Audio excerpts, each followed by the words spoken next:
Shalom para pecinta firman Tuhan, dimanapun Anda berada, senang sekali bisa berjumpa kembali. Dan kita akan belajar bersama-sama firman Tuhan, lanjutan dari bagian yang dikenal sebagai doa Bapa kami. Bagian ini adalah bagian yang terakhir, Matius 6 ayat yang ke-13. Demikianlah firman Tuhan. Dan janganlah membawa kami ke dalam pencobaan, tetapi lepaskanlah kami daripada yang jahat, karena Engkaulah yang empunya kerajaan dan kuasa dan kemuliaan sampai selama-lamanya. Amin. Apa maksud kalimat ini? Dan janganlah membawa kami ke dalam pencobaan. Apakah kalau kita tidak mengucapkannya, maka Allah akan membawa kita kepada pencobaan? Kok tega amat ya? Kejam sekali Tuhan itu kalau seperti itu pengertiannya. Nah, jangan lupa setiap kali kita membaca firman Tuhan, jangan pernah melepaskan ayat dari konteksnya. Sebab ayat ini akan menimbulkan kebingungan kalau kita melepaskan dari konteksnya. Cara kita membaca Alkitab berbeda dengan cara orang-orang dari kepercayaan yang lain membaca kitab-kitab mereka. Alkitab adalah satu kesatuan yang harus dipahami dari konteksnya. Nah, jangan lupa konteks kalimat ini adalah melanjutkan permohonan sebelumnya yang berkata di ayat yang ke-12, dan ampunilah kami akan segala kesalahan kami seperti kami juga mengampuni orang yang bersalah kepada kami. Jadi ayat 12 adalah permohonan ampun karena saya sudah berdosa. Ampuni kami sama seperti kami juga mengampuni orang yang bersalah kepada kami. Jadi ayat 13 kalimat dan janganlah membawa kami ke dalam pencobaan adalah kelanjutan. Jadi yang pertama kita mengakui bahwa kita adalah orang yang tidak luput dari dosa dan kesalahan. Dan kemudian ayat yang ke-13 berkata supaya Tuhan terus memimpin kami. Jangan membiarkan kami supaya kami ini terus berjalan di dalam kehendak dan di dalam maksud serta rencana Tuhan. Jadi ayat ini adalah pengakuan betapa lemah dan tidak berdayanya hidup kita tanpa pimpinan Tuhan. Yang karenanya tadi kita sudah berkata, ampunilah kami Tuhan akan segala pelanggaran kami. Karenanya ayat 13 melanjutkan dengan kalimat, dan janganlah membawa kami ke dalam pencobaan, tetapi lepaskanlah kami daripada yang jahat. Jadi doa di atas sebenarnya adalah ungkapan kerendahan hati kita di hadapan Tuhan dengan jujur, dengan tulus. Agar Tuhan Allah sudi membimbing dan menguatkan serta menolong kita agar kita tidak terseret di dalam atau ke dalam pencobaan. Permohonan agar kita terhindar dari godaan sehingga kita tidak jatuh. Nah, pencobaan itu apa? Pencobaan salah satunya apa? Contohnya misalnya.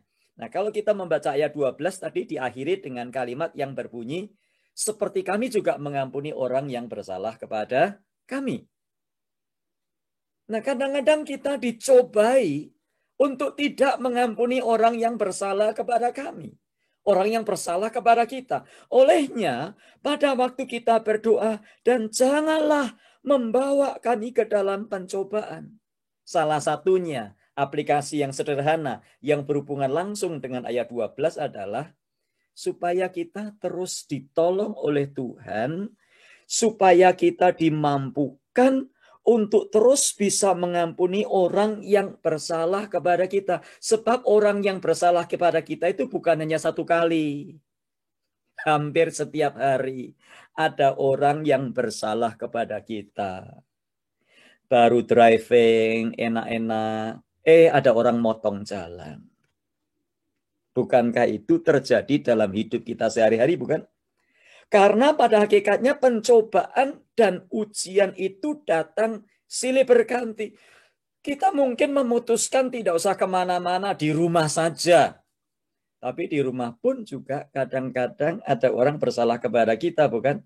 Mungkin istri, mungkin suami, mungkin anak-anak, menantu, mertua. Ini yang paling berat ini. Mengampuni mertua, mengampuni menantu, ini paling berat. Nah, inilah yang dimaksud dengan doa tadi yang dikatakan, dan jangan membawa kami ke dalam pencobaan. Yang mana? Yang tadi itu, ampunilah kami akan kesalahan kami, seperti kami juga mengampuni orang yang bersalah kepada kami. Karenanya kita berdoa supaya kita jangan dibawa masuk ke dalam pencobaan. Bahasa aslinya adalah ais phero. Dari dua kata ais dan phero. Ais itu artinya ke dalam, phero artinya dibawa masuk ke dalam pencobaan. Karena kita ini lemah tanpa Dia. Jadi jika kita benar-benar berdoa, janganlah membawa kami ke dalam pencobaan, maka kita akan menjalaninya dengan cara, pertama, kita tidak akan membanggakan kekuatan kita sendiri, tetapi justru semakin hari kita semakin mendekat kepada Tuhan. Sebab tanpa Tuhan, kita ini tidak ada kekuatan apa-apa. Orang yang merasa kuat tidak akan pernah berdoa. Nah, orang yang berdoa menyadari bahwa tanpa Tuhan dia akan jatuh. Itu sebabnya kalau kita mengingat konteksnya Matius 6 ayat 8, firman Tuhan berkata, janganlah kamu seperti mereka, karena Bapamu mengetahui apa yang kamu perlukan sebelum kamu minta kepadanya. Kenapa kita berdoa kalau Bapak sudah mengerti apa yang kita butuhkan? Ya ini tadi, karena tanpa Tuhan kita ini jatuh. Itu sebabnya kita berdoa.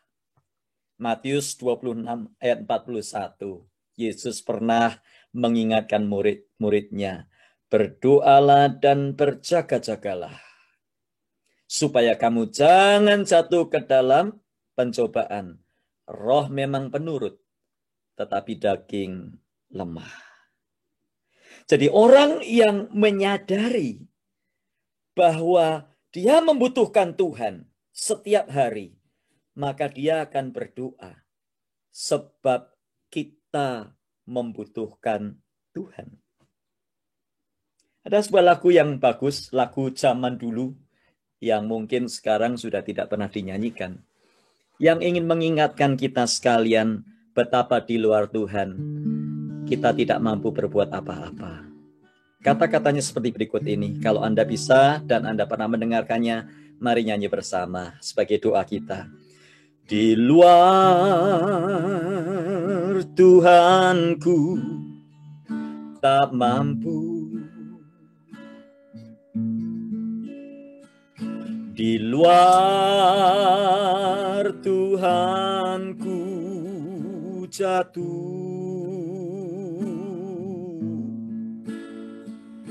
di luar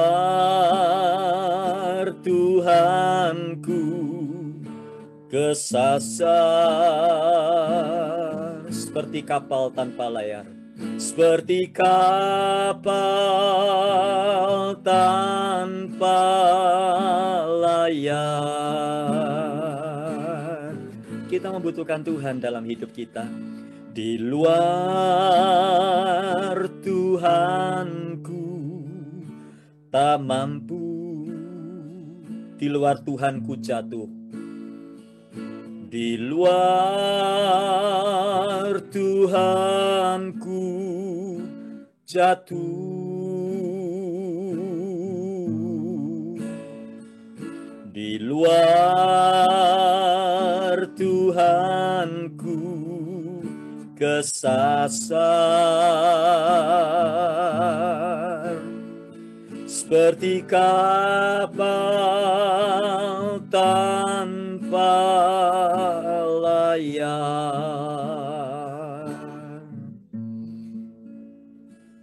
Sambungan dari lagu ini cukup indah, berkata, Yesus, Yesus, cintakah kau akan dia. Jangan tolak dia. Anda bisa menyanyikan sendiri. Dan inilah yang menjadi topik pembahasan kita hari ini. Bahwa kalimat dan janganlah membawa kami ke dalam pencobaan, tetapi lepaskanlah kami daripada yang jahat, adalah satu ungkapan bagaimana kita membutuhkan Tuhan. Bukan sekedar memohon jangan membawa kami ke dalam pencobaan. Tetapi kalimatnya masih berlanjut ayat ini. Melainkan lepaskanlah kami daripada yang jahat. Jadi secara negatif, jangan bawa kami ke dalam pencobaan. Secara positif, lepaskanlah kami dari yang jahat. Artinya, kita tidak sekedar berdoa, Tuhan jangan bawa kami ke dalam pencobaan.